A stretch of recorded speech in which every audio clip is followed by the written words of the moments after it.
അപ്പം ഞാൻ കല്യാണം കഴിഞ്ഞ് വരുമ്പോൾ ഹോൾസെയിലും വീട്ടിൽ ആ ഒരു മാനുഫാക്ചറിങ് യൂണിറ്റൊക്കെ ആയിരുന്നു ഉണ്ടായിരുന്നത്. അവിടെ നിന്നാണ് പിന്നെ സ്റ്റെപ്പ് ബൈ സ്റ്റെപ്പായിട്ട് നമ്മുടെ ആ ഒരു ജ്വല്ലറി കൺസെപ്റ്റിലേക്ക് വരുന്നത് പിന്നീടാണ്. അപ്പം അത്യാവശ്യം തെറ്റില്ലാത്ത നല്ല രീതിയിൽ ഹോൾസെയിലൊക്കെ ആയിട്ട് പോകുന്ന ഒരു കാലഘട്ടത്തിലായിരുന്നു ഞങ്ങളുടെ ഒരു കല്യാണ സമയം. അവിടെ നിന്ന് കുറച്ചും കൂടിയും കഴിഞ്ഞപ്പോഴാണ് പിന്നെ ആൾക്ക് ആ ഒരു ചിന്ത വന്നത്.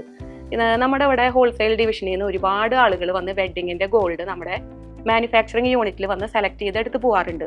അപ്പം അങ്ങനെ പലരും വന്ന് അങ്ങനെ എടുത്തു പോകുമ്പോഴാണ് ആ ഒരു ചിന്ത ചേട്ടൻ്റെ മനസ്സിൽ ഉദിച്ചത്.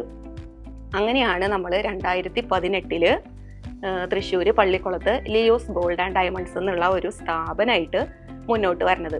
അന്ന് അങ്ങനെ നമ്മൾ ഒരു സ്റ്റാർട്ടപ്പ് ആയിട്ട് വരുമ്പോൾ നമ്മുടെ മെയിൻ ഹോൾസെയിലാണ്. അപ്പോൾ ഹോൾസെയിൽ എന്ന് പറയുമ്പോൾ നമുക്ക് ഹോൾസെയിൽ നടത്തിക്കൊണ്ട് പോകുന്നവർക്ക് അന്ന് ജ്വല്ലറി കൺസെപ്റ്റ് എന്ന് പറഞ്ഞു കഴിഞ്ഞാൽ നമ്മൾ ഐറ്റം കൊടുക്കുന്ന ഷോപ്പേഴ്സിനൊന്നും അത് അത്രയും അങ്ങോട്ട് ഉൾക്കൊള്ളാൻ പറ്റുന്ന ഒരു സമയമല്ല.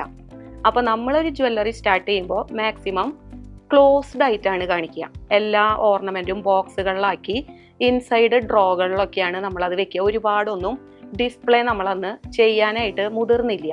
എന്താണെന്ന് വെച്ചാൽ നമുക്ക് അറിയില്ല, നമ്മളൊരു ജ്വല്ലറി കൺസെപ്റ്റ് ആയിട്ട് വരുമ്പോൾ നമുക്ക് സെയിൽ ഉണ്ടെങ്കിൽ മാത്രമാണ് നമുക്കതിൽ നിലനിൽപ്പുള്ളൂ.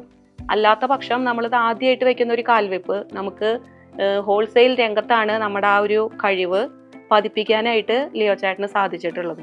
അപ്പം അതുകൊണ്ട് തന്നെ ഒരുപാട് ഡിസ്പ്ലേ വരുന്ന ഒരു യൂണിറ്റ് ആയിരുന്നില്ല സ്റ്റാർട്ടിങ്ങിൽ. 2018 ലിയോസ് നമ്മൾ സ്റ്റാർട്ട് ചെയ്യുമ്പോൾ കുറച്ച് ഡിസ്പ്ലേയും ഭൂരിഭാഗവും ഇൻസൈഡിൽ ബോക്സുകളൊക്കെ ആയിട്ടായിരുന്നു ഓർണമെന്റ്സ് കാണിച്ചിരുന്നത്. അപ്പം അങ്ങനെ നമ്മൾ ലിയോസ് അവിടെ സ്റ്റാർട്ട് ചെയ്ത സമയത്ത് ഒരു ദിവസം നമുക്കൊരു 10-12 കസ്റ്റമർ നമ്മുടെ ഷോപ്പിൽ കയറി കഴിഞ്ഞാൽ അന്ന് ഭയങ്കര സന്തോഷമാണ്. എന്താ വെച്ചാൽ ആ ഒരു ഭാഗത്ത് നമ്മൾ ആദ്യമായിട്ട് ഒരു കാൽവെപ്പ് നടത്തുന്നിടത്ത് ഒരു 10-12 കസ്റ്റമർ നമ്മുടെ ഷോപ്പ് വിസിറ്റ് ചെയ്യാൻ വന്നു, അല്ലെങ്കിൽ അവർക്ക് ഇഷ്ടപ്പെട്ട ഏതെങ്കിലും ഒരു ഐറ്റം അവർ പർച്ചേസ് ചെയ്തു എന്ന് പറയുമ്പോൾ രാത്രി ഇവിടെ വന്നു കഴിഞ്ഞാൽ എല്ലാ വിശേഷങ്ങളും ഷെയർ ചെയ്യും.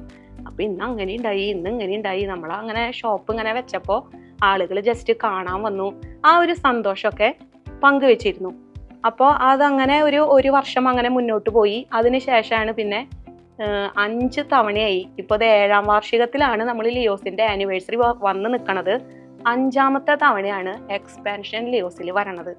അപ്പോൾ ഈ 7ാമത്തെ ആനിവേഴ്സറിയുടെ സമയത്ത് നമുക്ക് 5 തവണ ലിയോസിനെ നമുക്ക് സ്റ്റെപ്പ് ബൈ സ്റ്റെപ്പായിട്ട് വളർത്തി കൊണ്ടുവരാൻ സാധിച്ചു എന്നുള്ളതിൽ ദൈവത്തിനോടാണ് ഏറ്റവും കൂടുതൽ നമുക്ക് നന്ദി പറയാനുള്ളത്.